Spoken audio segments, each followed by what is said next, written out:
English phrases explained, over and ball. Hello and welcome to our English language learning series. Today, we're going to explore the meaning and usage of two interesting phrases, over and ball. These terms are often used in different contexts and can be quite confusing for learners. Let's dive in and demystify them. Over is a versatile word in English, primarily used as a preposition, but also as an adverb, adjective, and noun. The most common use is to indicate movement from one side to another, often implying crossing something. For example, she walked over the bridge. Key points. Location, the book is over there. More than, he is over 40 years old. During, they discussed it over dinner. Completion, it's all over now.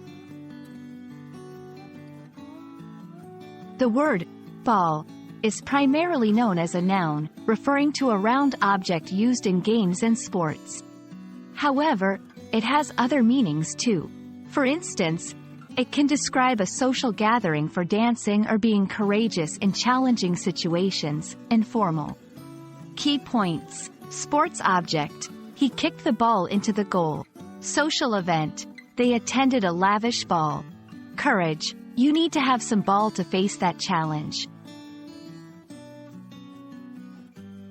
Sometimes, learners mix up the use of over and ball in phrases where they don't belong. It's important to remember the context in which these words are used. Over can be tricky due to its various meanings, and ball should not be confused with similar sounding words like ball. Tips: pay attention to the context of the sentence. Remember that ball is not used to describe emotions. That's ball. Over can change meaning based on its position and the words around it.